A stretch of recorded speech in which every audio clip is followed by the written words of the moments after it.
Hey everybody, welcome to Pink Shade. It's Tuesday. It's TLC Tuesday. Guess who's back?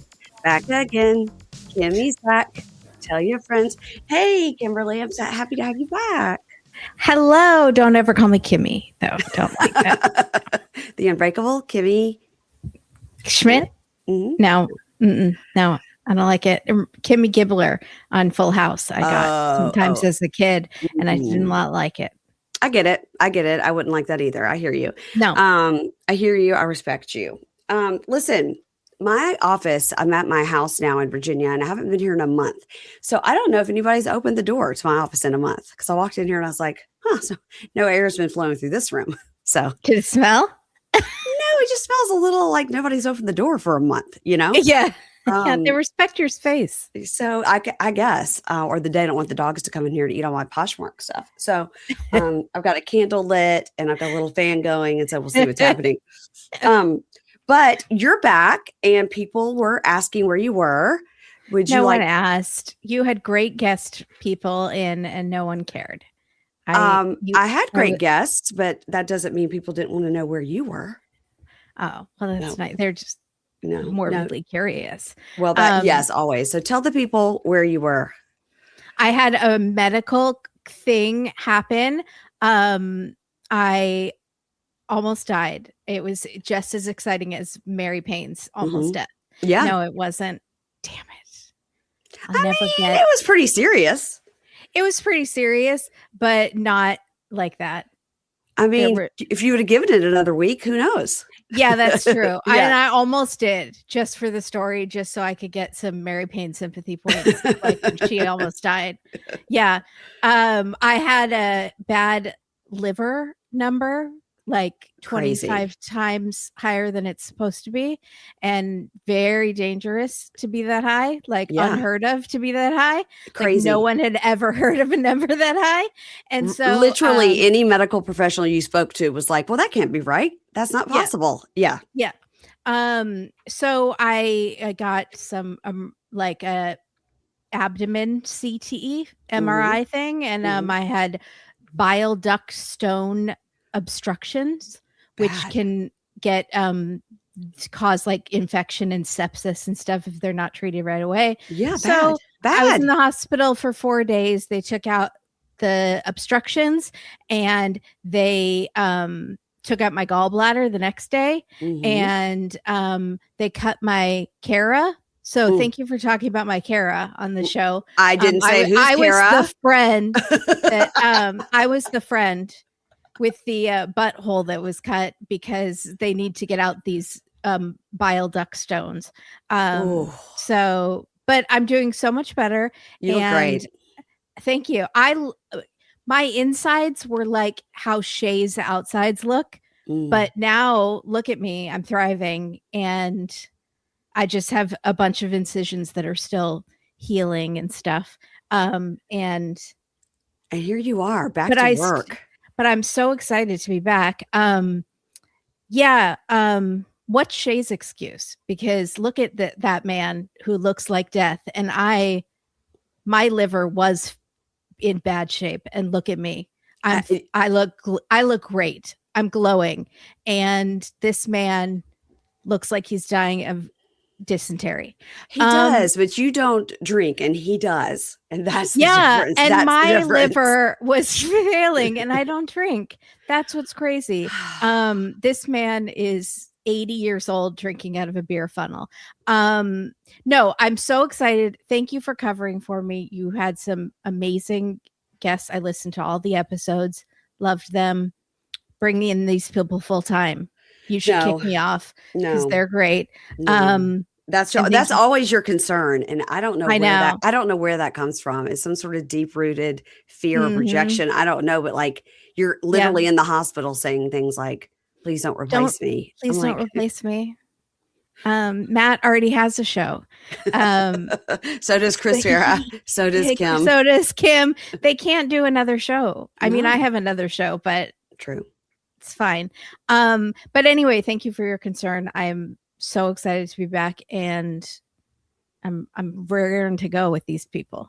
All right, but you feel better, like because you were not feeling good, like the week before that. It might be 2 weeks. You were not Yeah. feeling well. Yeah. I was not feeling well, and I'm still feeling a little sore, but I'm feeling much better. My numbers are still quite high, like 5 times higher than what they should be, but Okay. they're coming down slowly. So Okay. Good. Good. Because yeah. everything probably has to kind of get back regulated. Yes, and my body has to learn how to not have a gallbladder and things like that. So Welcome to but the it's club. Welcome to the No Gallbladder Club. We welcome high you. five. No one Yeah. needs one. If you have one, you're a loser. Yeah. Gallbladders are so 90s. Do you have an appendix? Yes. I do too. I'm still Okay. hanging on to my appendix. That hasn't gone out Yeah. of me yet, but I'm sure it's next. Well, we're very glad to see you, and I'm very glad that you're back, and I'm glad that you're doing okay. And you are a famously very private person. So I just said you had a medical issue that you were dealing with, and I thought if she wants to tell it, she could tell it, or I'll just stick with that. I don't know. I don't know. You just say you have a friend with a Kara issue. Right. I mean, it could be anybody. It could have been my friend Mary. It could have been my friend Whitney. Yeah, lots of people have Kara issues. By the way, yeah, that's not right that we do that. That she does not deserve that. This sort of shaming that we call a body part. But you knew what it was right away. Yeah, of course. So we have a new ad, not this week, but it's coming up for Tushy Bidets. And I was like, what a perfect sponsor, right? Like what a perfect sponsor for this show in particularly, because people are so obsessed with their bidets. They are. And they're going to send me a t-shirt because they asked a t-shirt size that says, ask me about my butthole. Stop. I'm so Are excited. you going to send it to Kara? No, she doesn't need anybody to ask her. Are they going to send you a bidet? Yeah. Stop. I'm so excited for you. Yeah. I've never used one. I'm very curious because of the high praise. Yeah. Bidets are in fashion largely because of the show, I feel like, in this country. I think so too. The Learning Channel. The Learning Channel. By the way, somebody sent me something. I think I'm going to read it when we get to Catie and Josh. But then somebody else sent me something else that was learning. And every time they send things to me, I go, oh my God, thank you. TLC. Ding. Learning. I do feel like I learn. Oh, you learn a lot because you watch all the shows. I do. And I feel like sometimes I'll just know a country and I don't know geography, but I'm like, I know that because of 90 Day, or I know that because thank you. A lot. I told you when we did bingo at the beach, there were some things that I knew because of 90 Day about countries. Now, amazing. Did I know the flag that has a shipwreck on it? No, but now I do. No. It's Bermuda. Look at that. I will get that same question again. So, all right, let me pull up my notes here because I had to quickly change computers because of just technical issues with that other one, because it's the big, expensive computer. So, of course, it's the one that's decided maybe it doesn't want to work. Yeah. But I've got the little one, my baby Mac, and she's humming along. So, 90 Day Fiance, season 12, episode 10. I'm questioning everything. I mean, that should just be this whole entire show. That should be the name of the show. 90 Day Fiance, I'm questioning everything. Yes. Not to bring up a bad subject about the colon, but yes. By the way, your care is okay though, right? Oh yeah, it's fine. Okay, good. It's just I don't even feel that part of it. Okay, that's just part of the procedure to get out the obstructions. Yeah. I guess they don't fit naturally. Like, how big were they? I don't know. They don't fit normally. I don't know. That can't be right. When I told Ingrid that you had a bile duct obstruction, she was like, "Oh my God, that's so serious." I was like, "Wait, what?" And then I got panicked. I was like, "Oh my God." No. Then I started looking it up and I was like, "Okay, I gotta stop." Okay. Yeah. Catie and Josh is who we're going to start with, but let me read you really quickly what a listener sent me. Her name is Ray, and like the girl that sings, "I would like a ring, I would like a ring." Yes. Yeah. Like Red, spelled like that. So, hi MP, I'm watching the latest 90 Day episode. I'm sure you've gotten a ton of messages from fellow listeners, but I wanted to offer a perspective on Catie. By the way, Ray gave me her permission. I asked her. Okay. I am diagnosed with OCD, and I'm so disappointed that she's simultaneously misrepresenting what OCD is and using it as justification for her impulsive behavior. OCD is so misunderstood. It's traditionally been seen as the cleaning disease. And while contamination type OCD is real, I have somebody in my family that has that's like obsessed with clean. It's so much more complex than that. It's also ego dystonic, meaning the intrusive thoughts someone has are actually the opposite of what their core values are. So people with OCD are terrified of accidentally or impulsively acting on their thoughts. Now, see, I didn't know that. That's interesting. I don't want to totally invalidate her experience if she's been in treatment, but I highly suspect there are other diagnoses here at play here, and or an unhealthy relationship with alcohol, you think? Sorry, I wrote a novel. Just wanted to share my experience of what it's like to have OCD and watch this season. Thank you, Ray. I think that this is super interesting that she says your intrusive thoughts are opposite of what your values are. So I think that's really, really interesting. I didn't know that.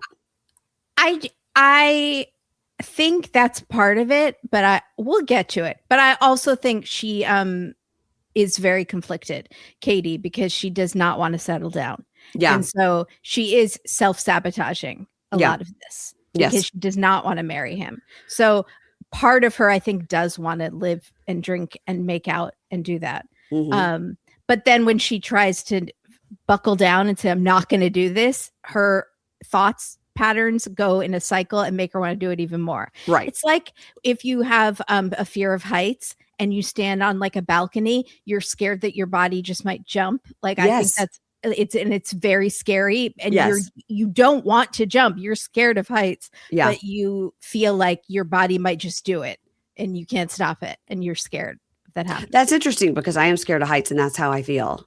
I feel like, well, this window's going to crack and I'm going to fall through, you know? Yeah. Or like you get in your head, like if you're in like church or temple and you are like, what if I just yelled out something right now? I shouldn't do it. Oh my God. What if I do it? What if my body just does it? Like that. I've never had that thought. That's a sort of intrusive thought that I've had. So yeah, I think there's a plethora, a constellation of ailments going on, like with Shea, also with Catie, but up here in the noggin. Yeah. Shays are mostly physical. God bless. Y'all, the best summer pieces are the ones you end up wearing on repeat. Comfortable, versatile, somehow right for every occasion. So I'm at the beach or I'm at home or wherever I am, I always am wearing these same pieces over and over from Quince. They are linen. They are so light and so beautiful. People are constantly like, where'd you get that dress? Let me tell you what I'm loving right now from Quince. I've got this short sleeve swing dress.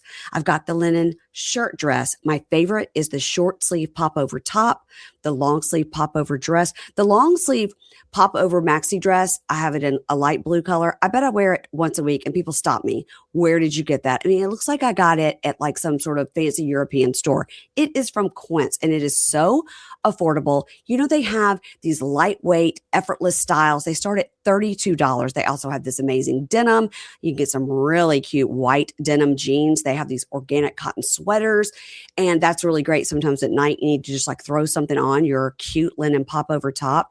They also have this incredible jewelry. And I've told you guys, don't sleep on their bedding. They've got these amazing cashmere throws for the end of your bed. You guys, Quince literally has everything. And let me tell you something else I'm loving, their luggage. I'm telling you, they have everything. They've got candles. I couldn't even like name all the things they have. You got to go check it out. So make your summer wardrobe feel easier. You're going to go to quince.com/pinkshade for free shipping on your order and 365-day returns. You guys, it's available in Canada now too. That's QUINCE.com/pinkshade. That's free shipping and 365-day returns. Quince.com/pinkshade. Okay, so let's talk about Catie and Josh. Oh God, we're starting with these. Yeah, we're starting with them. Yep.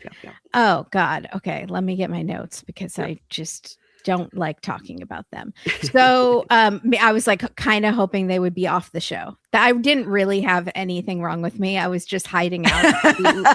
I was just trying to wait out their time on the show. Okay. So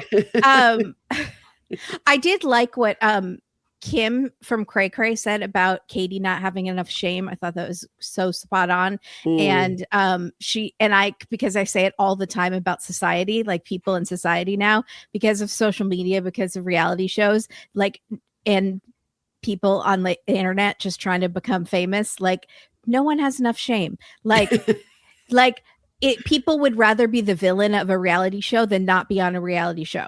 Like, they don't care if they get the villain edit because they're 100%. On TV, or I'm on social media. I went viral because I blew off my left testicle doing fireworks, but at least I went viral. Even though everyone thinks, even though my parents lie and say they don't have any children because they're so embarrassed of me. That's a great point. I forgot Kim made that point, but you're right. You're completely right on that. Yeah. There's a woman on last season of Below Deck, which is now like Love Island on a boat. It's just like trashy hookups all the time now. And it used to be about people working at their job. Yeah. She, on the first night out with her new coworkers, said, "Oh, on my last charter, I left the boat with 3 STDs." And she was laughing and bragging about it. Ew. Because that's what her online persona was going to be, like the party girl. The party girl that has STDs? Yeah, that's bragging about it. I don't think that's cute. My mother would be horrified. Exactly. So Catie is going on a run with her friend Ryan, and she is just shockingly inflexible and has no balance for someone who claims to be a runner and is in their 20s. She couldn't even touch her knees bending over. She's so, I don't understand people that get so hung over and then decide to exercise. No, I think that's a weird cycle that has to do with the drinking cycle and maybe some body issues too. An exercise compulsion that's like a punishment after you drink or overeat. I think there might be some of that in play too, because this woman looks horrible. Like her face, it looks like what Shea's insides and mine were recently like. If the liver disease, going to jail, losing your job, breaking up your marriage, all of those negative side effects of drinking don't turn you off, Catie's face should. And Shea's. You guys, Kimberly's back. And at Dateline is where you can DM her any comments. She has no color. No, she has bags under her eyes. She does look terrible. She looks like death. She's like, let's go on a run. So also Shea is Catie's future if she keeps up. That look in the mirror, Catie, you are going to turn into Shea. It's going to be one of those that you look in the mirror and a different reflection comes back at you and it's Shea. And Annabelle's behind him like, stop drinking, Catie. You don't want to look like my man.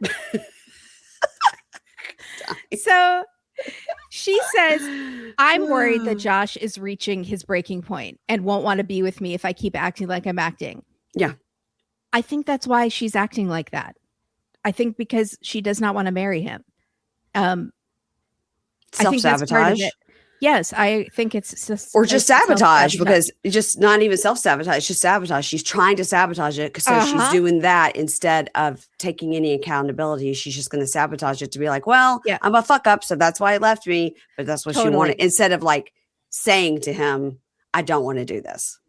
And she did say last week or a few weeks ago, I didn't want to do this K1 now. I know. I mean, why is he still there? I don't know. He's just constantly posting on Instagram. Get out of here, Josh. So she explains, I tell myself to not make out with people. And then I tell myself, stop obsessing over these thoughts. Then I sort of relax and then I make out with people. So it's a weird, vicious cycle. It's a cycle. Yeah. And she says, I need to control my drinking. Finally, it's brought up. It's brought up. 10. Yeah. Mm-hmm. Episode 10. And then Ryan says, I'm worried about your relationship with alcohol. And she goes, why? Why? She doesn't feel good. She can't, her synapses are not going together in her brain. It's not, it's terrible. It's terrible. She looks terrible. She feels terrible. Oh, girl. Okay. And again, and we do think there are multiple things. There are multiple isms going on. One might be, I suspect, autism or Asperger's. And one is alcoholism. So there's so many isms going on right now. And at least one of them is finally being addressed. Yes. So he says, you can be very fun and chill, but drunk Catie does things that sober Catie regrets. And all of your friends regret because you physically assault them. Yeah. Yeah. So you saw last week where two of her friends had their hands just fully on her face. Fully get away. Two different guys putting their whole hand directly on her face. And again, if the roles were reversed and this was a man trying to do this to a woman, he would be kicked off the TV. 100%. Well, I mean, not this show. Not this show, but other shows. Other shows. Yes. Yeah. So he says, a lot of the drama in your life comes from alcohol. And you keep doing it. So Ryan tells us he's concerned that Catie is self-destructing her happiness. Yes. Catie says, well, Josh told me this morning that he was disappointed in me, and it made me feel very sad and bad and mad. And she's worried that she's going to ruin her life. And he says, do you think Josh will actually leave you? And she's like, I think I'm pushing the limit. And he says, why do you think Josh keeps forgiving you? Because no one else would. America's not just so much more wonderful than England that he's like trying to get here. He could visit at any time. We have an open door policy with England, Some people on Reddit suggested he has a kink, like a shame kink, like likes to be humiliated. Okay. And no. But have you heard of that? Yeah, but that's a no. But that's what people are like, is he just really actually into this because he feels like he's not worthy of it? So he likes being humiliated in public and being cuckolded constantly? No. I don't think that's what's happening. So she says, I think he thinks I'll be a good partner long term. Does he? Does he? Why? But he's overlooking my past behavior and your current behavior. Yesterday's behavior as well. Yes. And probably tonight's. And probably tonight. So, if luck comes her way, probably tonight. Yeah. And that actually, you were talking with somebody about how she's not that great when she drinks, and she's also not that great when she's sober. And because she's kind of mean to him, like about the money spending. Yeah. I think she's constantly in a state of being hungover, which makes you angry. Yes. She's like and if she goes one day without drinking, I think she's like a dry drunk, like that sort of anger that is, you have all the, you're not drunk, but you have all the, behaviors of a drunk. Yes, I know. Yeah. Yeah. So, she's never just 100% clear headed without either being drunk or reacting from being without alcohol. I think all that is correct. Yes. So she's worried that Josh will stop and he'll have had enough and he'll leave her. And because of her OCD, the fear is torturing her instead of taking steps to fix it. So it's that just kind of an ADHD thing too. Like the task of fixing it is so overwhelming. So she just sits and stews in the fear of him leaving her. So you do nothing. Right. Yeah. So she says it would break her heart if he leaves her, and she loves him. She doesn't want to mess it up. Okay. She doesn't treat him like she loves him. But Ryan says, I know you're on the clock to get married, the 90 days, but maybe you shouldn't be. And she says, I agree. Realistically, we should not be getting married right now, but we have to if we're doing this. And she says she's torn between settling down and being young and having fun. And 1 second she'll flip between wanting to marry him and then thinking if we get married, we'll be miserable. It's interesting that Kim Cray, when she was on, she pointed out that everybody gets married on the OG 90 days. She was like, they almost always get married. Yeah, so I say that all the time. So she's like, my dad. She's like, I'm sure they get married. I was like, it's crazy that we're 12 seasons in and I'm still like, do you think they're going to get married? Because she was right. I was like, because we fall for it. My dad was like, they're not going to get married. They're not going to get married. I was like, I guarantee if we did the stats, 99% of the people get married. They might get divorced later, but we always see a wedding, which makes you think these issues are fabricated for the show. Yes. People really want to come to America or are willing to overlook horrible things in their relationships. Yeah. Debby and Mido. I mean, when I was watching them this week, I was like, I can't wait to this reunion. I hope everybody just rips him a new one. I know. I hope he wears leggings to the reunion. And a tank top. I hope everybody listened to my interview with Mallorie. So cute. She's so cute. How fun is she? She's so fun. I could have talked to her all day. I know you guys felt like you're just Southern gals having fun. She's really, really cute. She really loves her medical coding career, which I liked. That she was like, she's very into it. And, you know, the dogs were just, you could hear the little nails like all over the floor. I was like, how many dogs do you have in there? Like 12? She was like, it feels like it. Yeah. So, okay, let's move on to Ashia and Maxwell. All right.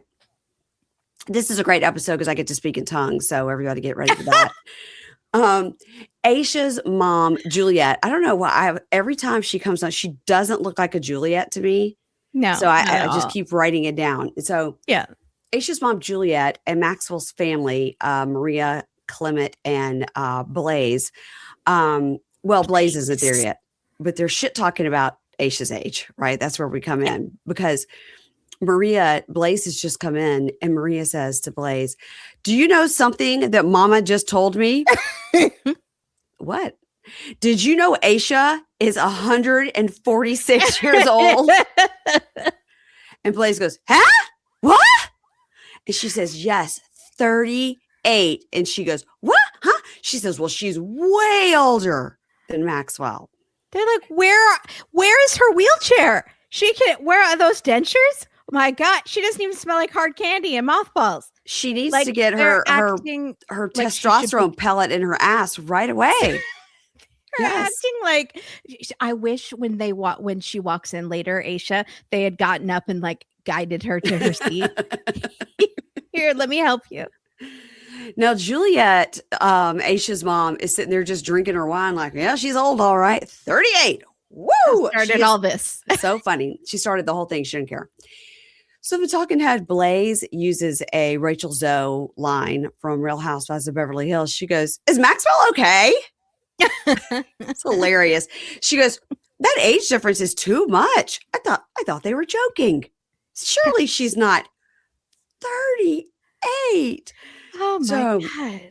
So then Ashia and Maxwell come in and Ashia's like, okay, everybody, I brought the snacks. And she tells us, okay, we're going to have these snacks. We're going to have these drinks and we're going to tell them about our decision to get married.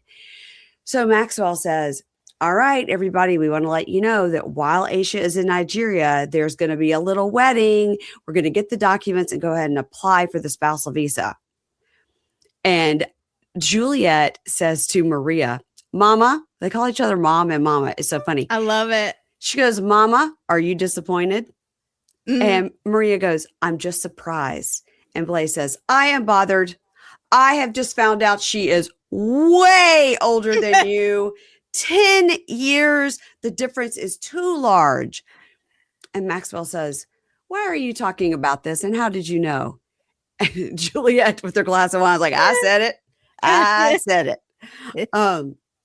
And Maxwell says, okay, this is how the mommy knows because the other mommy told.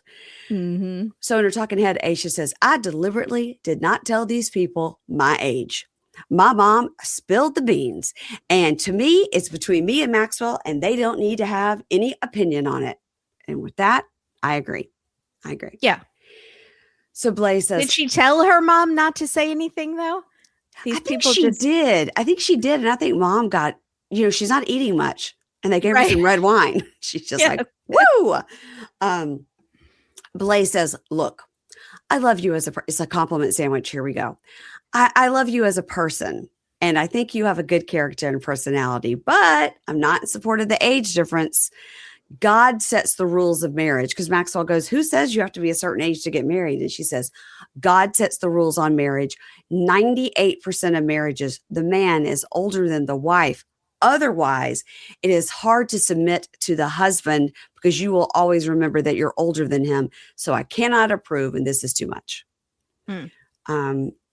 Ashia says, so if you love me as a person, just judge me as a person, not based on a statistic. And this is why you got to remember, Ashia does have a doctorate. She is a smart person, even though she kind of seems a little airheady. She is smart. And then the dad, Clement, says to Maxwell, this is not what I've expected from you. And I don't like this. So Ashia says in her talking head, all they need to worry about is that we are walking down the aisle and there is nothing they can do about it. It is God ordained, period. So, I really think you need to stop saying that because God had your visa denied. So that's true. Perhaps there's some static on the line with God. I think God really wants them to get married in Nigeria. Okay. So Blaze says, right, but all of these things will take time. And then how long after he comes to your country will you birth kids? And she says, I don't know, like a year. He has to get a job. He has to get settled. We're not going to do it right away. And then Ashia goes, why are you so worried about this? Who created time? God. And God put us together in a certain time, so we will trust God's timing. Right, sweetie?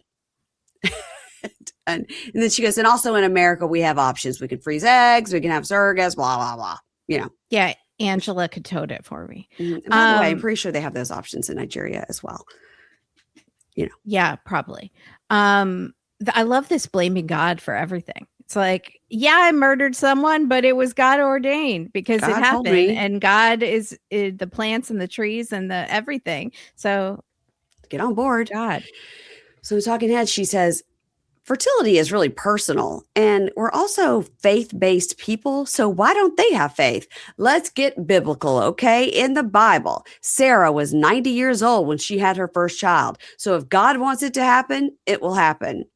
Now, listen, I'm not a biblical scholar, nor did I read this particular part of the Bible. But I'm highly doubting that somebody gave birth at 90 years old. How dare you, Mary Payne? I'm just saying. That happened. The ark happened. It all happened. It's right there in the Bible. I would be willing to bet that a man built an ark and put 2 of every animal on it before I would believe that a 90-year-old woman gave birth. It's true. It's true. Also, I feel like they need to look into how a lot of no, I'm not going to say anything. Okay. Then Blaze says, okay, so that didn't work about the age. Okay, so all right, I got another thing. I'm worried about her treating him bad in the future. And Juliet says, he's a grown, she's still swilling.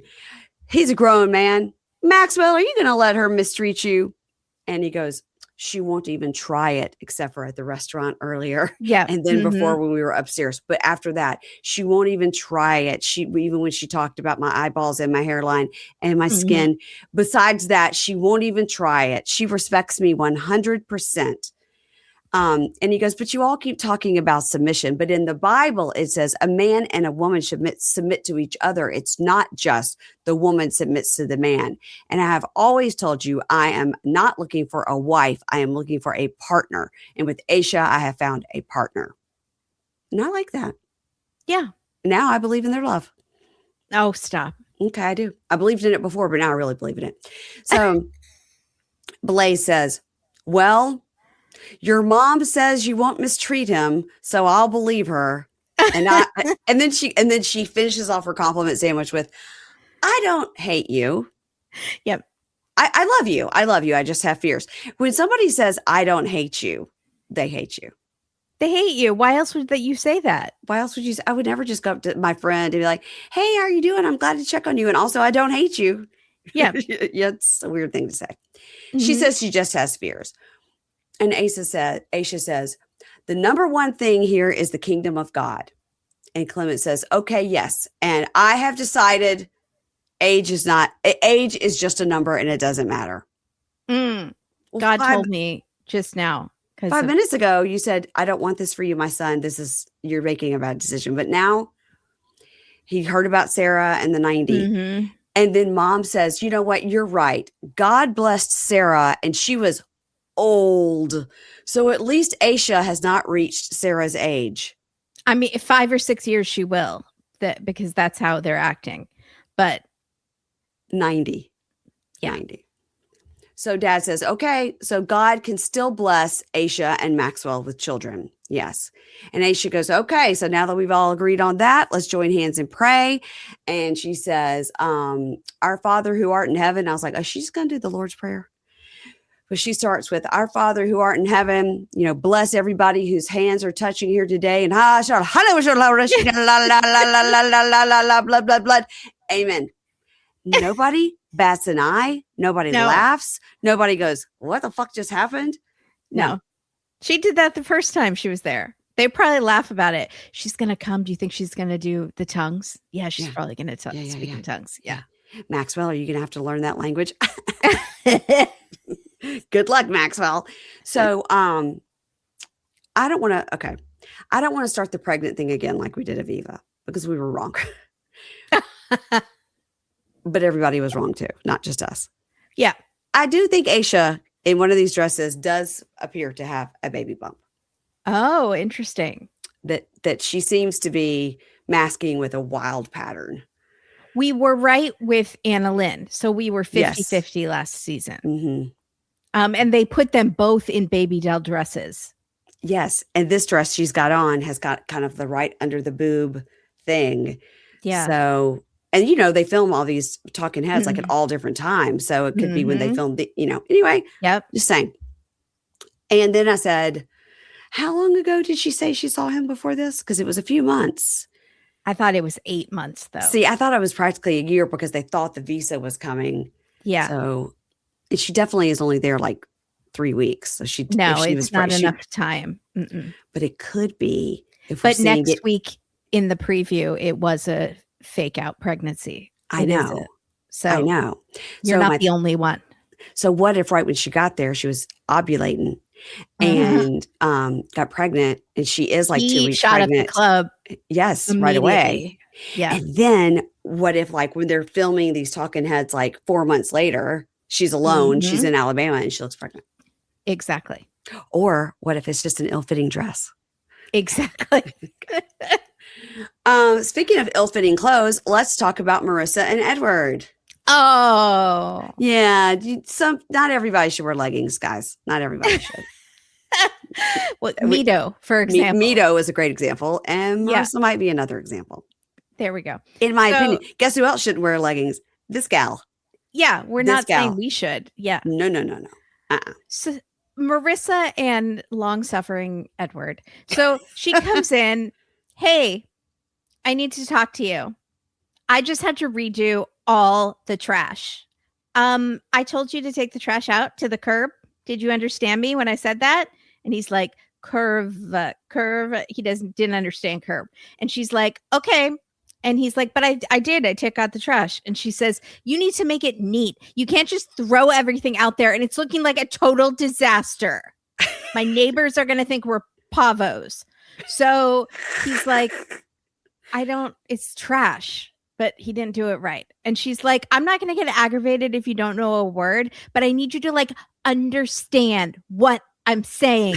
It's a lot on my shoulders for me to teach you every little thing. So I just need you to listen and comprehend what I'm saying. What is wrong with her? She's horrible. What? Okay, let's talk about the trash. Do you think he just took some trash bags and put them on the curb, but maybe he was supposed to go in the garage and get the can and roll it out to the curb, but he didn't know there was a big can in the garage that you roll out? Like he thought, I just take these bags from the kitchen? I think he brought the cans out and they were askew from how they should be. Really? I think it was that little of a thing. And because everything is a disaster. Oh, if it's not perfectly her way. Okay. And maybe one of the bags was like sitting next to it or on top of the bin because the bin was overflowing. Yeah. Like, although we did see what that fence looked like. So, I mean, she posted this week that the fence is still like that and she needs like fence? Anybody local that can help me with the fence? Okay, it's been months. If you really cared about the fence, you could have mean, had someone else fix the fence. You could pay someone to fix that fence. I think it's a hilarious talking point to be like, look at my cartoon fence.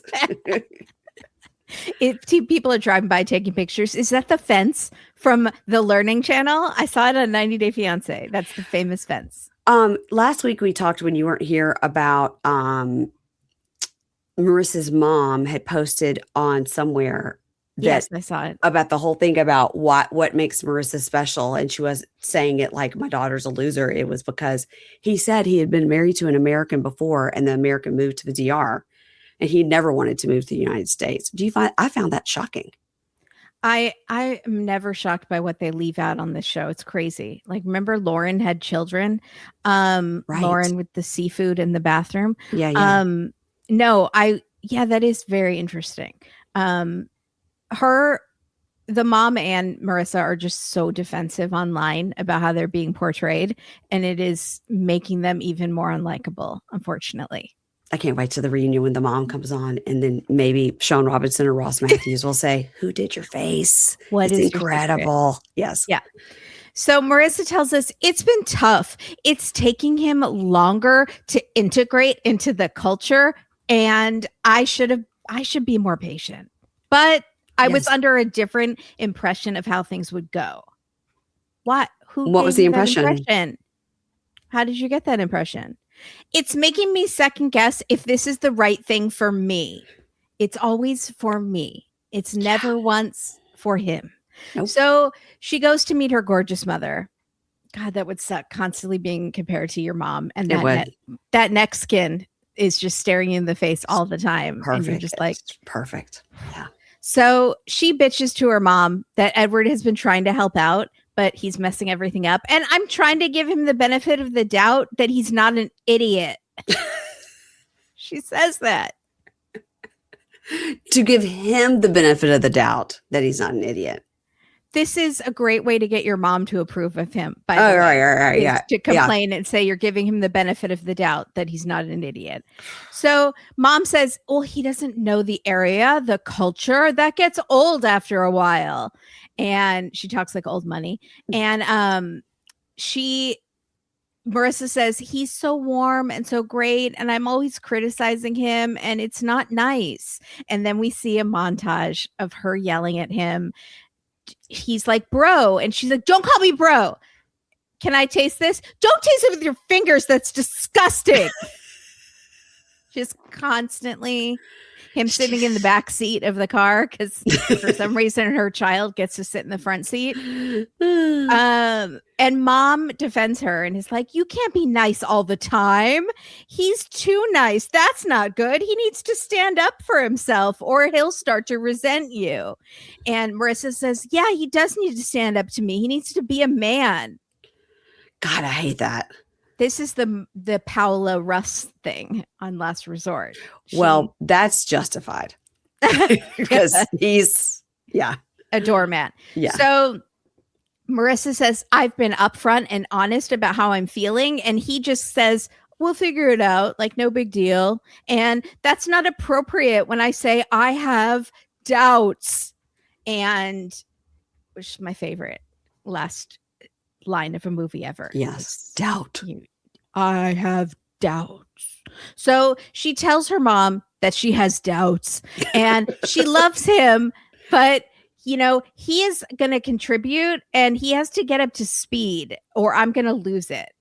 It's always like speed with her. Like, just relax. I mean, I don't understand how she expects him to just, again, know the morning routine, know the nighttime routine, know when people need to be picked up, know what exactly the recycling goes on the left and the trash goes on the right. Like, I mean, how is he supposed to know? No. Ugh. And mom says, well, he's a nice guy, but you can't teach someone to have fire in their belt.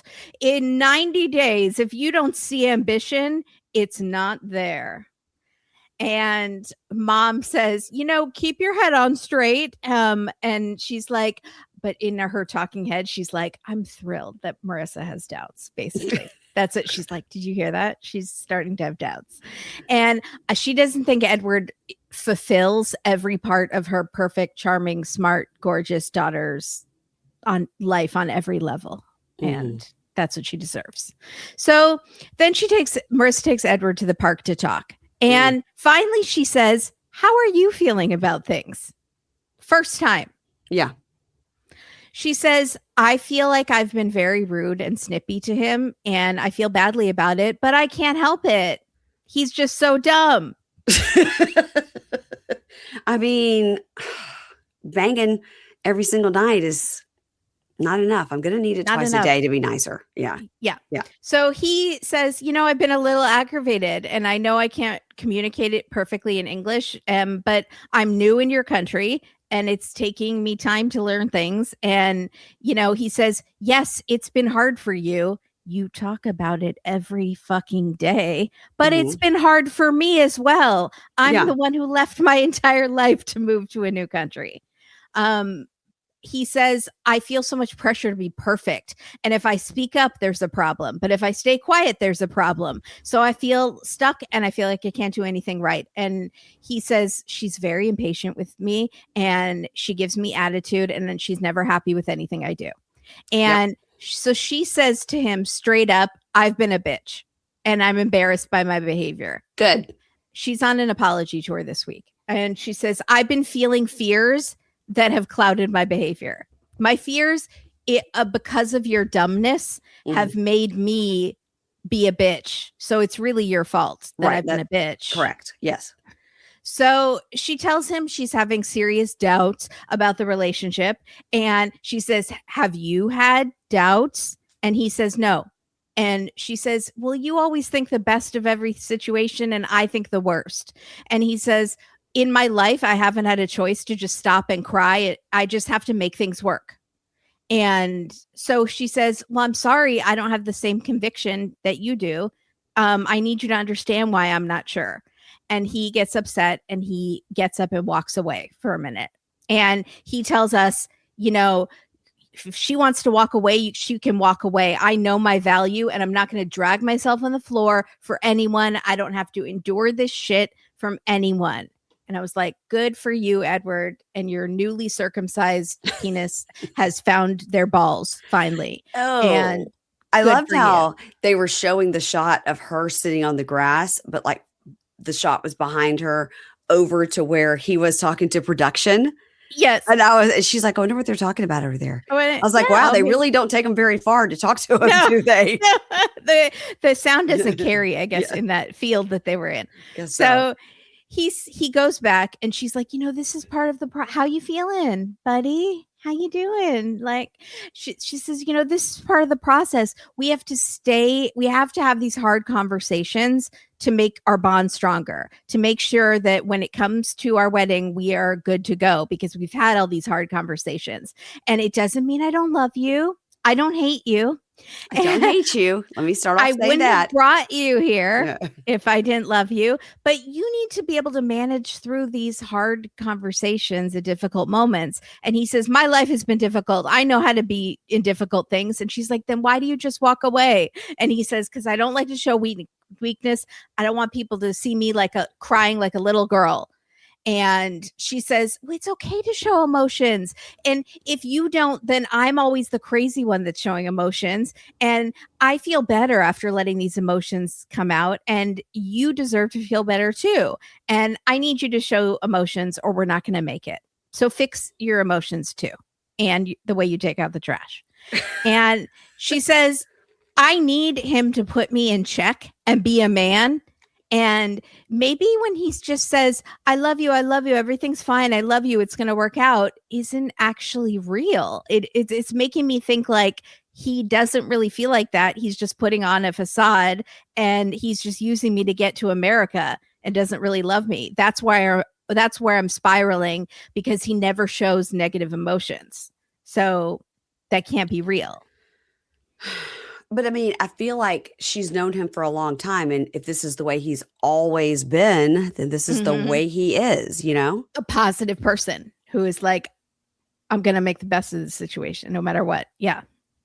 And she's like, I'm just going to be as mean as possible to get him to be mean back to me. So he shows emotion. But if he's not that kind of person, he's not going to do it. Totally. Yeah.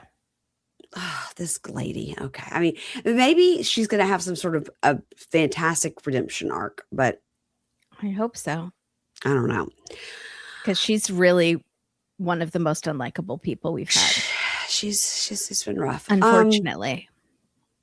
Shea and Annabelle. All right. Well, oh God.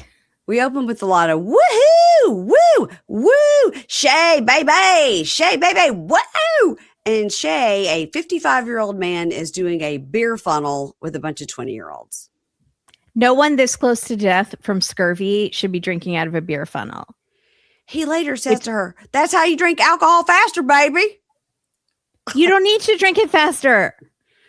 Oh you just set up an IV and get it right into your veins. Is that how badly you need to drink? I mean, what is wrong with you? It's awful.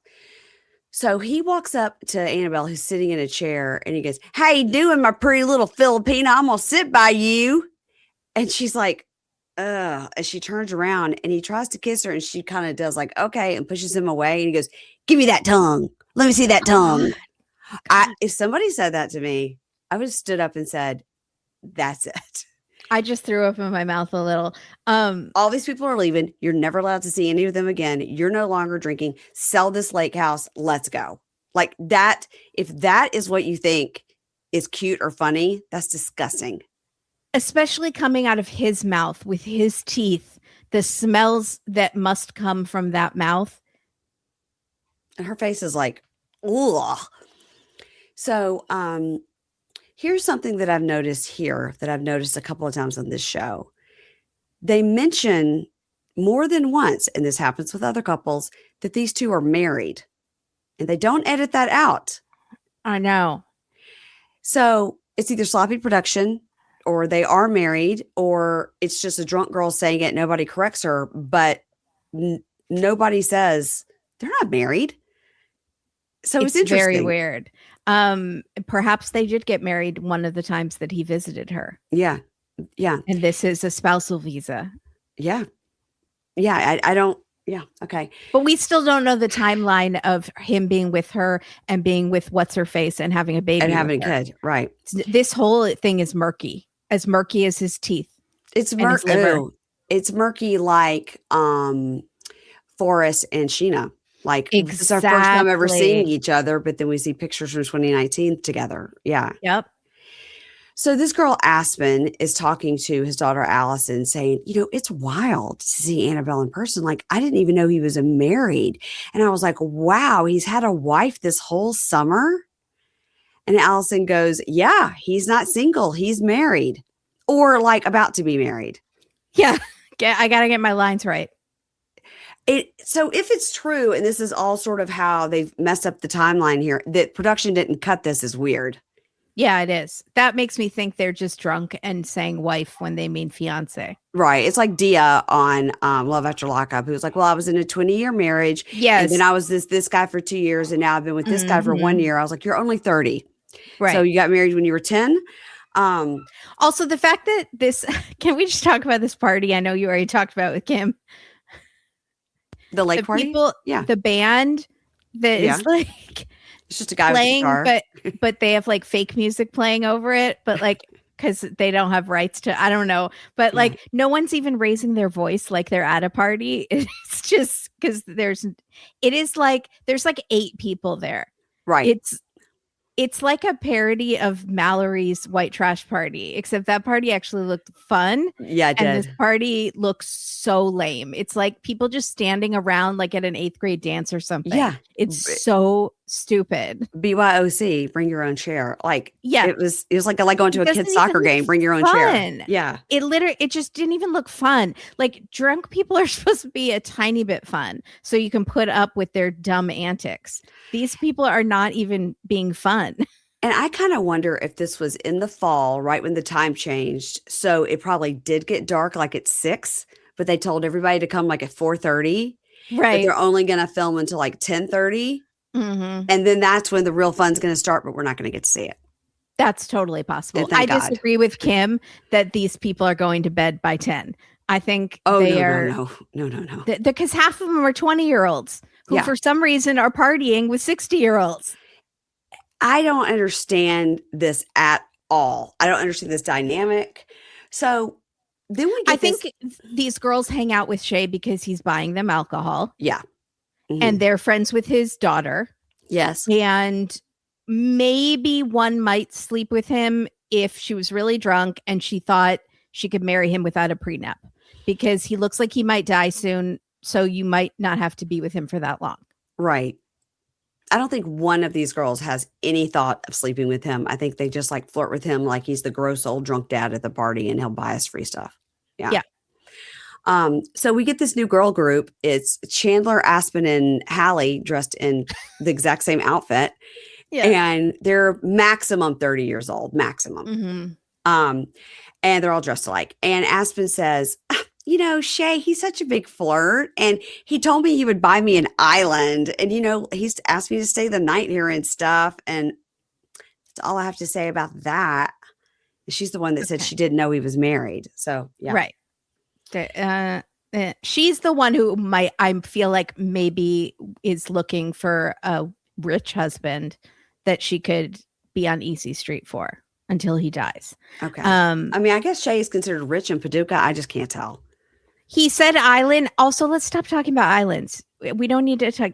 Epstein's island has made islands bad. Let's stop talking about buying people islands.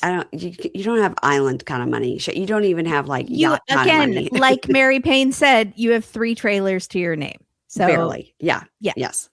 Don't forget the Nicole's shed. He has that too. Yeah. So now the band is playing. It's a guy with a guitar. And that's when he says, like, she comes up and he's doing like a funnel, you know, a beer bong. And she comes up and she goes like, what are you doing? And he goes, well, if you funnel it, you drink it faster, baby. And she says, I could tell you're drunk. He goes, how many beers you think I had? And she goes, like 20. He goes, no, babe, I had like 6. You had 6 in that beer funnel. What are you talking about? Mm-hmm. And then he goes, no, baby, I hadn't had that many. And he looks over at that other lady that was there earlier, like, can you believe this? Get a load of this bitch. And she goes, you know what? I have a headache. I'm going to bed. He goes, nah, don't start. We got friends here. They're all here to see you, babe. And Nicole says, Annabelle, this is a lake party. like that makes a difference. So they talk about these like this is the Met Gala. Like we should all know what this is. Yes. This is legendary across the world. So how have you not heard of lake parties? This is the lake party. Because it's Shea's birthday. So Shea goes, okay, I'm gonna go inside and put you to bed because I'm going back to the party. These people are here. It's kind of embarrassing for me, babe. It's kind of embarrassing. And she goes, you're drunk and you're flirting with people and I don't want to be around you. And he goes, come on, let's go back to the party. Let's go have fun. Come on. And her talking to it, she says, these people are drunk and I want to go to bed. I do not want to deal with this. Yeah. So he goes back out to the party and he's like, you know, white man overbite dancing. Uh-huh. And the talking head, Allison, pulls a Shekinah and says, I don't like that she's bossing him around. And this is tame, Shea baby, for sure. Like maybe they aren't meant for each other if she can't hang with this crowd. And maybe she should go home. Like go back to your family. Girl. We were waiting for it though. We did hear that people thought she was a mail order bride. Mm-hmm. So we were waiting for go back to your country. Allison, you know, we had kind of been on her side at this point, but now. Well, I like that she was at least feigning that it was for Annabelle, that she was showing interest in being a saboteur. Like she would be like, I'm doing this for Annabelle because I care about her. Right. I love her dearly. I don't hate her. But now she's drunk. So she's like, yeah, just go back. If you can't hang with these lake people. Right. Get out of here. What again? These people are so lame. It's so lame. I mean, and it is like Shea and people his age beer funneling, and then you got a bunch of 30-year-olds who maybe they're just swinging by the lake party and then they're going out to the bars. They're like getting free drinks first. Hopefully, they're all taking an Uber. I doubt it. Okay, let's see. We're going to move on to Debby and Mido. My God, Oh God. To think that they actually got married. I need the proof that they actually got married, not that they filed a marriage certificate, Right. but there's a wedding date, because there is not any way in the world that she should marry this guy. Like, it is so No, and apparently clear to anybody with eyes. And this is at some point in the season, we always stop feeling bad for some of these people. Yeah. And I think this was the episode for me that I just stopped feeling bad for Debby, because she's being so blindly ignorant to the situation. Yeah. Willfully ignorant, some might say. Thank you. Yeah. So I almost died, Mary Payne. Taking my words right. And you almost died on the anniversary of when I almost died. I know. Keisha, watch out for next year. No, because I was not dying on my birthday. I was out of the hospital. I was almost dying Taylor Swift's wedding and 4th of July. Yeah. Yeah. Well, July 7th. On July 7th is when I almost died. I know, my birthday. So good things and bad things. Well, wow. Full circle of life. Well, I wish you happy birthday and you didn't like it, but too bad, because that's what I do. Thank you. All right. Okay. Debby and Mido, 55 days to wed. Dun, dun, dun. So in her talking head, she says, since the blow up, Mido has flat out ignored me. And I'm really trying to process this in my head and in my heart. I love him, but he is showing me who he is. And it's a big reveal. And we can't linger in this no talking. Like, I don't know if there's anything I can do to make it better, but he's emotionally immature and hard to communicate with. Yeah, he goes silent. You can't deal with silent treatment. Why does she feel that there's something she needs to fix? What is it that she did? Because she did absolutely nothing, but he is somehow convinced that he still has the upper hand in this relationship after he screamed at her friends and her at the haunted house. It was so rude to her and her friend in the car. So rude. Like, it's all on him, but somehow she's taking part of the blame for this. So she's vacuuming and she says, she's like, the cameras are here. So we're going to talk about what happened the other day. And he goes, why is she vacuuming and he's sitting on his ass? You constantly see her. She's emptying the dishwasher. She's dusting. She's vacuuming. And he just sits, stares at his own headshot. Yeah. So she goes, why don't we go to the lake? Let's get out of here. So they drive to the lake and they're in the car. And she was like, this is kind of weird to be in a car together. And he's like, dead silent. So they sit at the lake and he says, do you think what happened with me was right? And she goes, no, it was bad behavior across the board, meaning everyone. Mm-hmm. And he goes, well, no, I don't like to remember it. So it's okay. Because she indicated that he had done something wrong. Right. So now he doesn't want to remember it. Yeah. And she goes, well, it's not okay. You're very closed off. And I know this is a conversation you don't want to have, but we do have to deal with it. We have to talk about things. And then he just forlornly stares to the lake. And she says, I get the feeling. Not the lake. Not the lake. Oh, no, the river, the lake. These people at a lake. No. Lake. Can you imagine Mido at the lake party? What if Shea just went by on his boat? Was like, hey, hey. I didn't know y'all come to the lake. I got a beer funnel. It's Shea, baby. So he looks at the lake and she says, I get the feeling you're not happy. What was your clue? And he says, he says, I love my country, my world, to be in your world. And I think I deserve a good heart and a good person to be with. Then go back home. Weren't you looking at flights the other night? It's weird that you have, I guess all the airports were shut down. That's every airport. You weren't able to go back. Okay. I didn't hear about it on the news, but she says, right. We both deserve that. And I love you.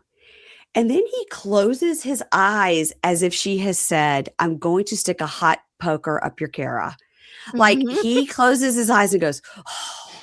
Like she has just stabbed him when she says, I love you. And he goes, oh, dramatically. Like his duck stone obstructions. Yes, exactly. And he says, you know, I don't like for you to tell me that all of the time. Like, I don't need to talk all the time. I love you. I need you. No, no, no. And she goes, I know you love me. You wouldn't have.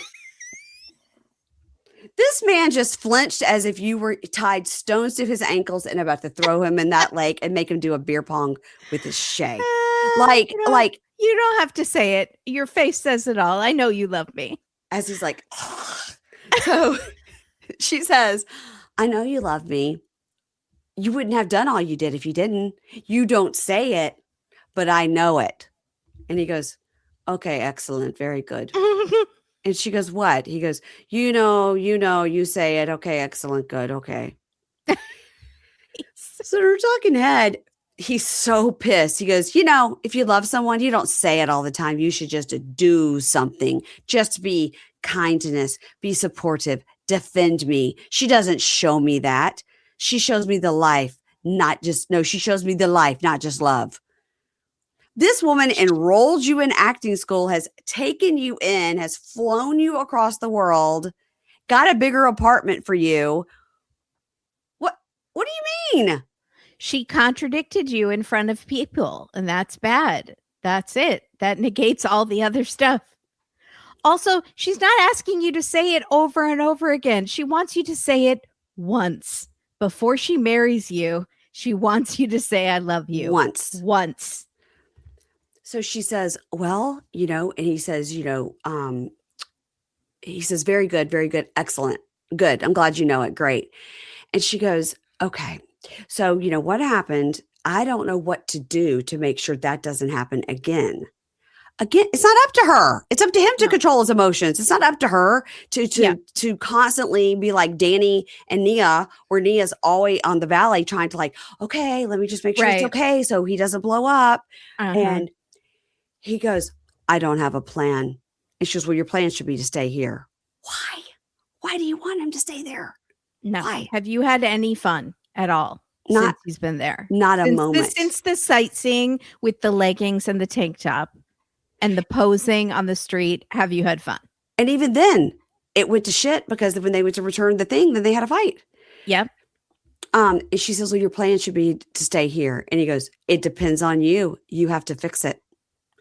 And she goes, no, it's not just a me fix. No. You're going to have to get honest with yourself and with me.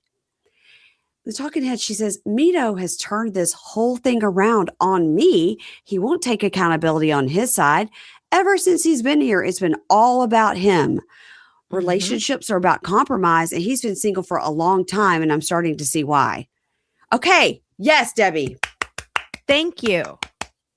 So get him out of here. So then they go back to the apartment, and he's looking forlornly out of the window. And he sadly kicks a soccer ball against the wall, like, poor me. It's like a teenage boy who has been grounded by his mom. 100%. 100%. So in the talking head, they're sitting together. And I didn't realize they were sitting together. They showed her. I was like, she's in this shot? He says, I will forgive her, but not forget. And then they pull her into the shot. And she's like Debbie Downer. Oh, I guess I forgive her for what? For something. For what?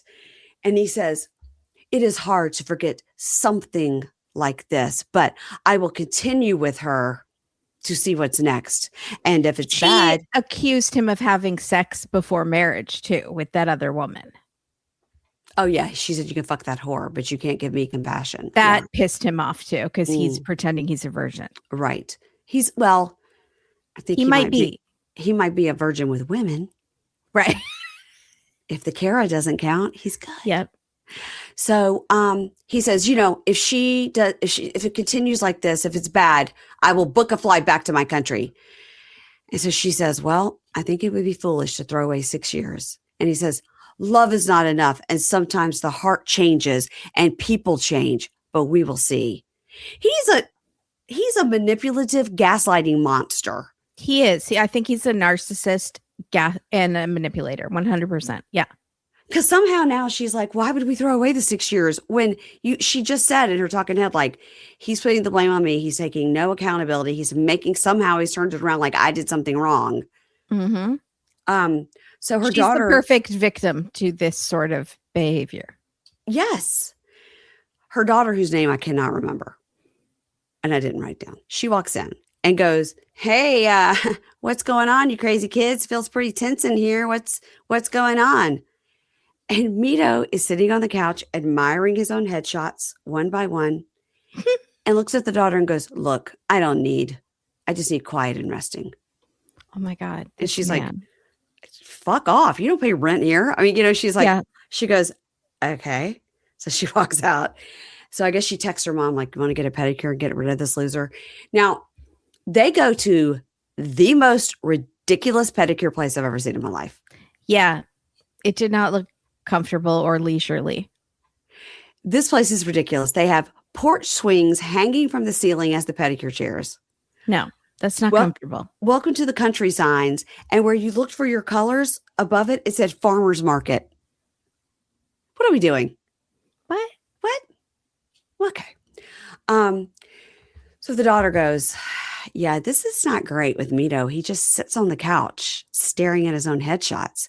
And she goes, "Yeah, I don't know. I'm just waiting for like the right moment to have an aha moment of what to do." And the daughter goes, "You have mounting evidence from the couple of months he's been here. Like, who cares if you've been dating him 6 years? The clock is ticking. You need to make a hard choice and quick." And she says, what happens if you go through with this? You're legally bound, and now it's just going to get worse. Now what are you going to do? And don't forget, now you're responsible for him for 10 years. Financially, yep. And Debby goes, "I don't know. I just need a couple of things from him. I need a formal proposal, and I need him to say, 'I love you.'" Oh my God. And the daughter goes, "What?" And she says, "The truth always has a way of rising to the surface, and I need time. I'm just not ready to give up." And the fact that he hasn't done those two very simple things that are just lip service. Yeah. To go with this charade of loving her and wanting, when he really just wants to get to America. Right. Like every other man on this show that is scamming a woman says, "I love," like, remember how Daniel talked to Lisa. It was like, "I love you, my beauty, my queen, these people are willing to put in the lip service of the scamming. He's not even willing to do that. No. That's how little he cares about you. He thinks that he's such a catch. She should just be #blessed that he's even wanting to be in the same apartment with her. So she says, "He's never said I love you." And the daughter goes, "Yeah, he's here now. And this is the reality. It's not a fairy tale. I hope that you're actually seeing the truth now." She's not. And talking to Debby goes, "It hasn't quite reached the point yet where I'm willing to call it.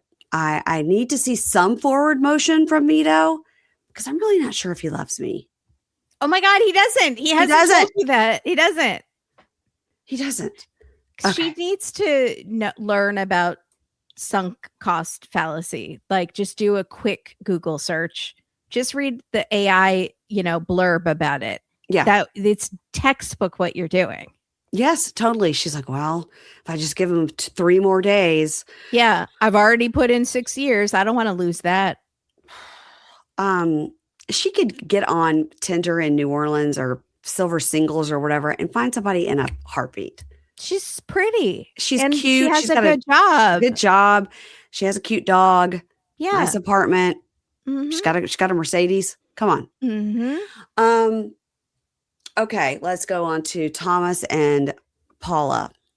Oh God. Okay, so she has brought the stepmom gifts at the farm with a tiny suitcase and a note that says, "We are waiting for you at our wedding."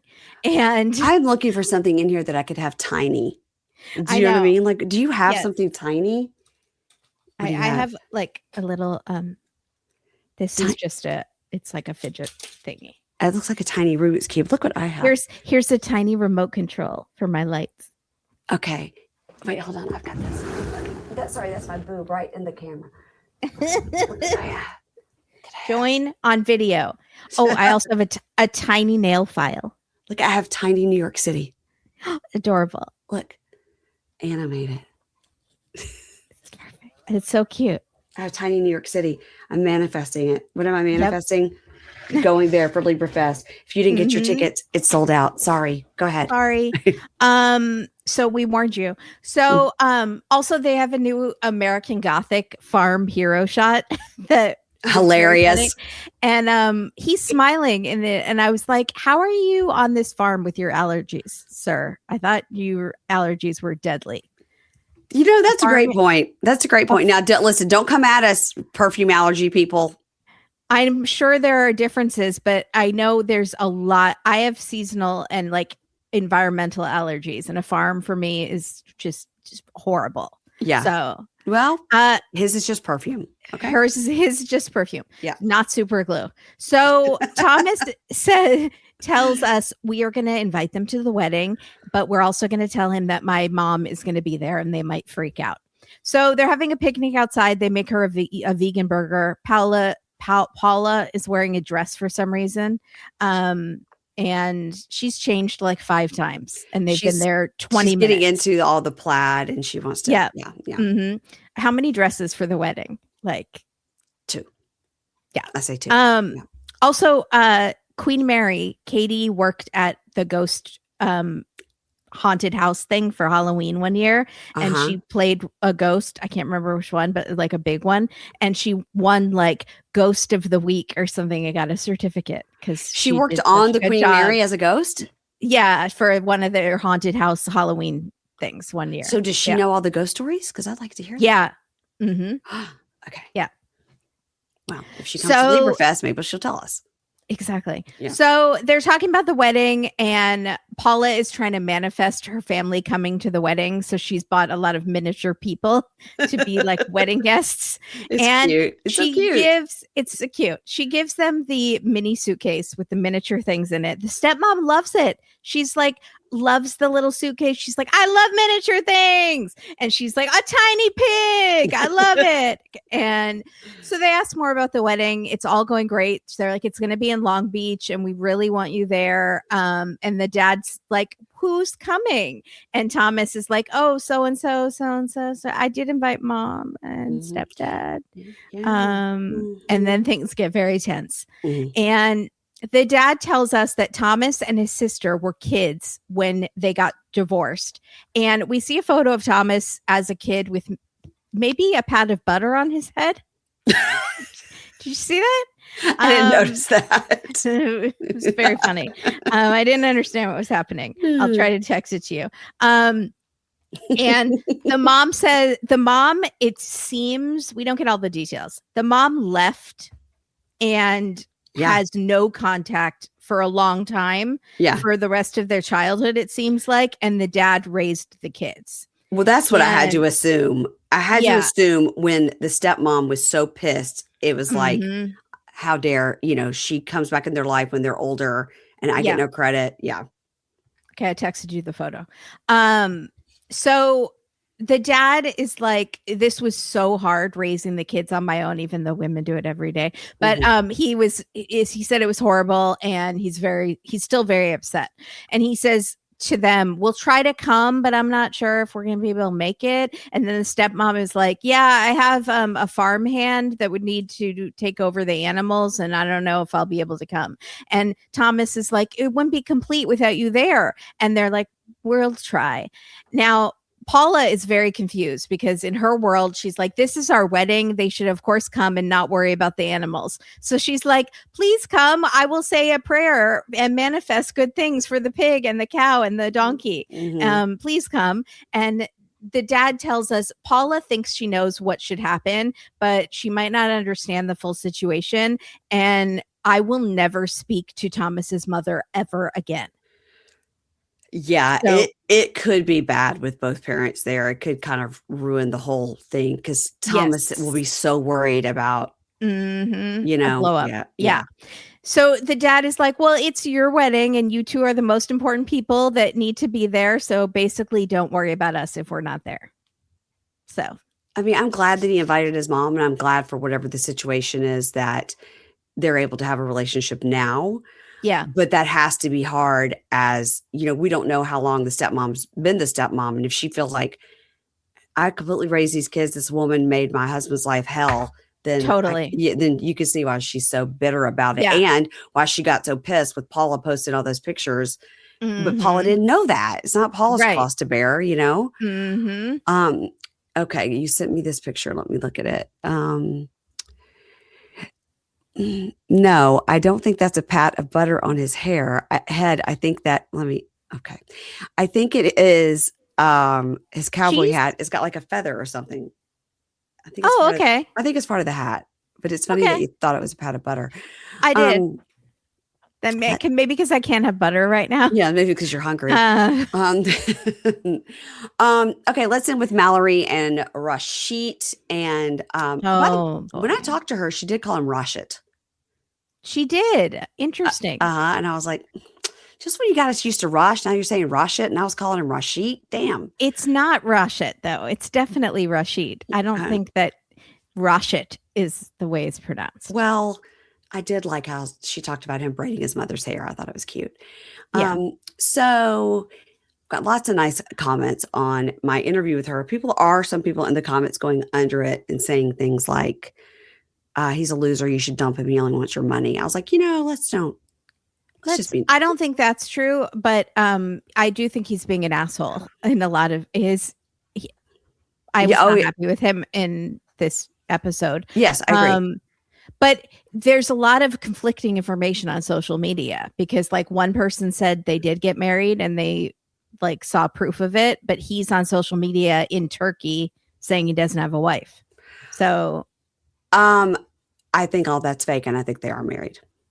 I don't know that I didn't ask. I mean, I had a TLC person on the thing with me. I didn't ask. This is just my thought because I believe in their love, and I think that they probably did get married. He could just be visiting. Yeah. And once again, let's roll the tape when Mary Payne is wrong at the end of the season. Okay. So most people do get married. So it would be truly shocking if they don't get married. It'd be truly shocking if it doesn't work out as much as they love each other. But, when I talked to her, they really only dated like 4 months before they did the visa. And she'd only been over there like twice. That's crazy. So it was a little crazy. She went there 4 times total. And the 4th time was when they were filming and she picked him up to bring him back. Wow. Yeah. And it was less than a 2-year window. But when you're young. Yeah. Okay, so these two are going to a farm league type of baseball game in Huntsville. The team is called the Trash Pandas, which is hilarious because Huntsville does have like a full NASA thing. I told her on the interview, my friend Juki used to work at like the space camp. So it is funny that they would the town got to choose the name and they chose Trash Pandas instead of Rockets. That's funny. Which is hilarious. So also, I do think that white trash party was quite tongue in cheek because there are, like you said, NASA, there's lots of really big companies that people work at that live in that town. So it's not Hicksville, USA. No, it's not.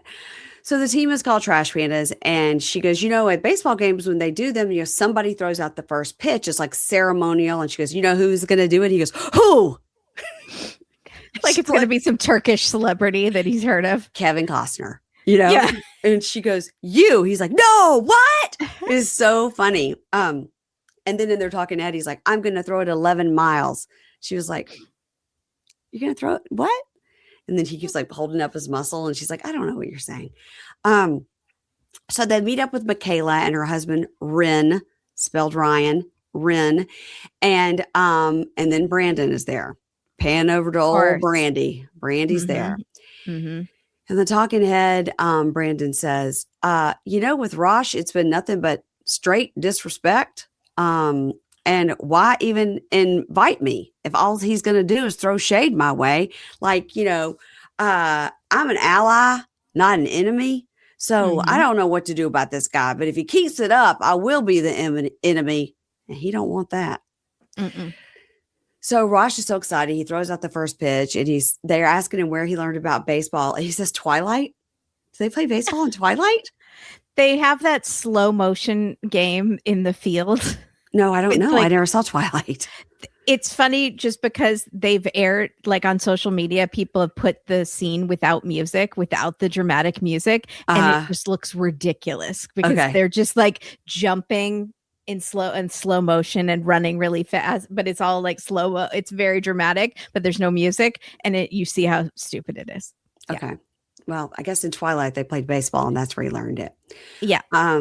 So they all go to sit afterwards, and she's going to sit next to Brandon, and he's like, no, you can't sit there. I will sit there. She's like, what? He goes, you can't sit by Brandon. So she's like, oh God. All right. So the national anthem is starting to play, and Brandon goes, get up. Now, I agree with Rosh in this sense that Brandon didn't have to say it like that, but Rosh is being such a dick to him. So what else is he going to? Mallory wasn't saying to him, stand up. Mallory didn't stand up either, by the way. Yeah. I watched it like 3 times. They say, please rise for the national anthem. She's still sitting. She's still sitting until Brandon kicks them and is like, get up. Get up. Why didn't she say something? Like, she should have said, oh, this in our culture, this is where we stand up. And you have to take your hat off, you know? Yeah. So this makes him mad. And he says, in Turkish culture, she says, well, I don't know why you're mad. In Turkish culture, you guys are so proud. And you even take this stuff more seriously than Americans do. He goes, in Turkish culture, I would have politely said, okay, this is a time where we stand up and let me explain it to you. You're always taking, but she didn't do that. And but you haven't been politely talking to Brandon once. No. And he goes, you're always on Brandy's side. And she goes, no, I'm not. And he goes, it's breaking my heart because you're always on Brandy's side. She's like, oh my God. He needs to stop saying that. That's the new, like, I go Russia. Yeah. So Mallory and Michaela go to get some beers, and the guys are all sitting together. So Rashid asked the guys questions about like the game of baseball. And Brandon starts to talk, and he cuts him off. He goes, no, I only want to listen to Ren. This is that he's being such a dick. He's being a dick. And the fact that Brandon was going to explain baseball to him, like, was still trying after he'd been so rude. Yeah. So Brandon goes, well, if you just want to listen to him, I'll go get a beer. So he goes to get a beer, and Ren says, hey, listen, I've known Brandon a really long time, and he is my best friend in the world, and he is a good guy. And Rashid goes, okay. And he goes, I just want to let him know he has no intentions with your wife. Wife again. Oops, sorry, I hit my microphone. And it says, just give him some time, and you'll see the good side of him. You just have to give it some time. And Rashid says, no, I do not want him to be friends with me and my wife. This is my culture, and we don't do this. So Mallory comes, and she's just being so fun. She's like, here, look, it's funny because it's a beer and a baseball bat. Like, it's funny. That is disgusting. It's hot, flat beer. Yeah. In a plastic bat with microplastics. By the time you get to the bottom, it's going to be real gross. Real gross. And so she goes, look, it's fun. And she hands it to him, and he goes, also, let's not add alcohol to this already volatile situation. Right. And he goes, I don't want. And she goes, well, hell. And then she goes, you're putting everybody here in a difficult position. He goes, I don't care. And she goes, okay, so you don't care about me. And he goes, I do care about you, but I don't want this. And she says, Michaela and I planned this whole day so y'all could squash this beef and hang out. And Brandon says, yeah, man, I thought like after the party, we decided we would have mutual respect. And Rashid says, no, after the party, I told you, delete my number, delete Mallory's number. I don't want to be friends with you. And Brandon goes, well, that's not how it works. And that's not your choice to make. And Mallory goes, yeah, he's not going anywhere. He's going to be around, and you need to get over it. And Rashid says, this is not right in my culture. And so she goes, okay, well then put on your big boy pants and move the fuck on. And he says, no, don't say anything else because I don't want to be friends with him. So Brandy goes, I have been straight up with you, and you have shown me nothing but disrespect. And she says, for the last time, I will say it. I don't want to be friends with you. And Brandon then throws his bag of popcorn on the ground, like towards his feet at him. And he goes, oh, this conversation's over. I'm leaving. I'm dipping. I'm out of here. And he leaves. So the talking head, Rashid goes, who does he think he is? He just has the height, and that's it. He's trying to lecture me with his tiny brain. Fuck off. Okay, Rosh, you are being a complete dick here. And we like you, and we think you're cute. But you're being such an asshole. Yeah. So now, right, Mallory looks over and goes, "Are you eating the popcorn that he threw at you?" And he goes, "Yeah, it's good." He's eating I was it. fine with that. I was like, that popcorn is probably $8. Yes. So And as long as it didn't touch the ground, it's fine. Delicious. Yeah. She goes, "Well, I'm completely embarrassed and I want to go." And he goes, "All right." So I'm talking to her. She goes, "I'm annoyed. I'm angry. And I think he's just pushing Brandon to make Brandon look like the villain." Mm-hmm. So in the car, she goes, "I'm not happy with you. You're just being a complete dick. Like, why can't you just say, hey, and shake his hand? That's all it has to be. What is the issue?" And there doesn't have to be an issue. And then she starts it on like, "I don't have any family here. My friends are my family. And when I had the car accident," and he says, "Baby, they are not your family." And she says, "I am talking." And she says, when that car accident happened, I only had my friends. And one of my friends who stepped up big time was Brandon. And he goes, "Okay, that was then, but I'm here for you now. I'm here for you now." She goes, "I understand you couldn't be here and that wasn't your fault." And she keeps trying to talk. And he goes, he literally like makes fun of her. And he goes, "Why are you like this?" And he goes, "Listen to me first. Listen to me first. If I don't like your friends, you delete for me. I deleted my family for you." No, so this is a huge warning. This is like a woman out there. If a man wants to isolate you from your support group, bad. Giant red flag. Red flags. Red flags. Yep. We're waving them. We're waving them. I'm so happy to be back at home with my tiny red flag and not the one I made out of duct tape. And he doesn't quite understand this term because he's saying, "You can delete your friends for me. I deleted my family for you." Like, no, you didn't. No, you didn't. You did leave your whole family 100%, but that doesn't mean it should just be you and her against the world. Right. Like, her friends can become your new friends and your new family. And you can also make other friends. You can make other friends. Mm-hmm. And then they can become her friends, you know? Mm-hmm. And she goes, "Okay, you didn't delete your family." And he goes, "I'm here for you. So what do you think? I'm here for you." So the talking head, Mallory goes, "This is terrifying. We're supposed to get married in 2 months. This is not the man I fell in love with. I did not sign up for a man who was possessive and controlling. Maybe it is a culture thing. And he did give up his entire world to be with me. But on the other hand, we're in America and I'm an American and I'm not putting up with this shit." Yeah. So he goes, "What do you want? So what do you want?" And she goes, "I want you to apologize to him. This is ridiculous. At this point, it doesn't matter what happened in the past. You're just being a dick to him now." Mm-hmm. And he goes, "Really, really, you're breaking my heart with this." And so then they walk in the front door and she just like slams the door. Like it goes, "Bye," slams the door in his face.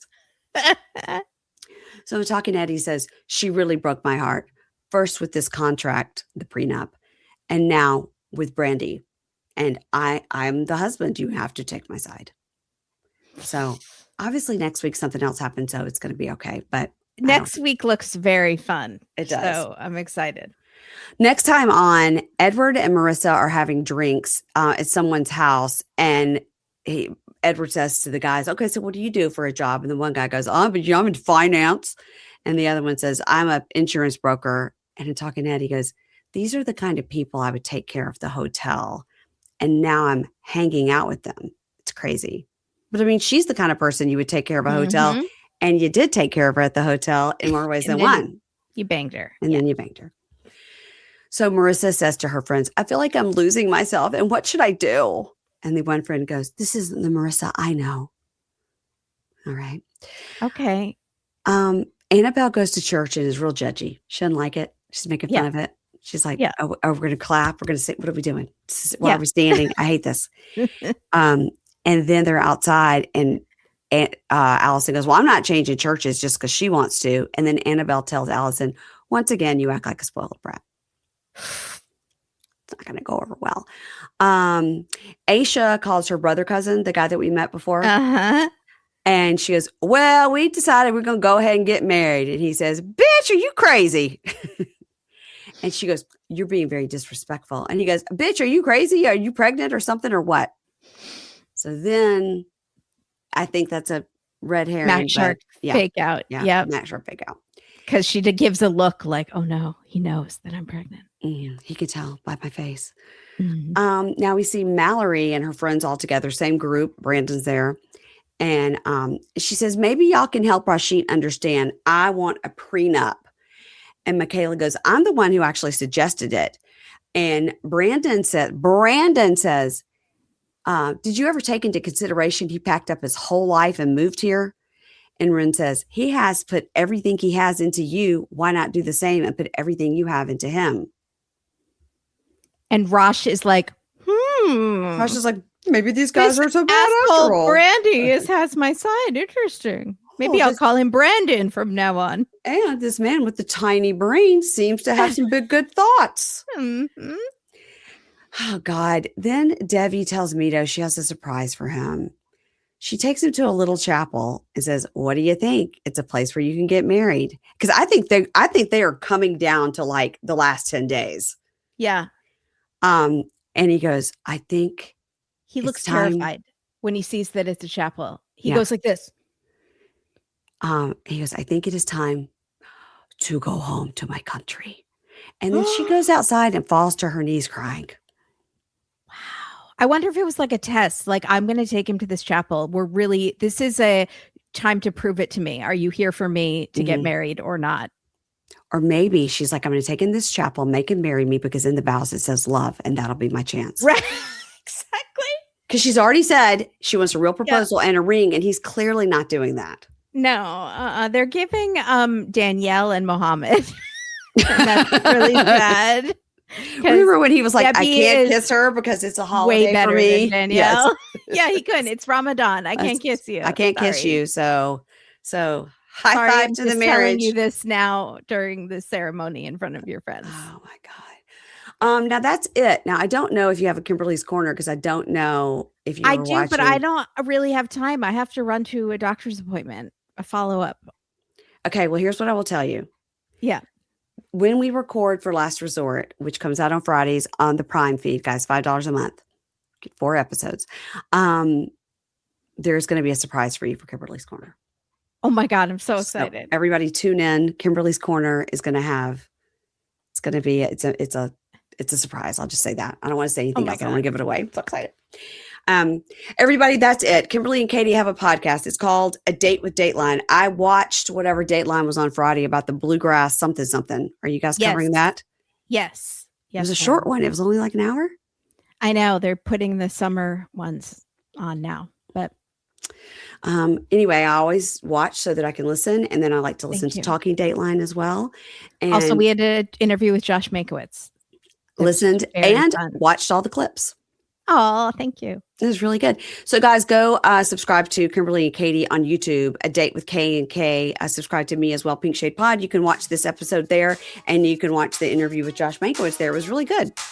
Yeah, thank you. You guys nailed it. You nailed it. Thanks. Make sure you're following us on social media at Dateline, at Pink Shade Pod, and we will see you this weekend to talk about Last Resort. Okay, bye. Bye.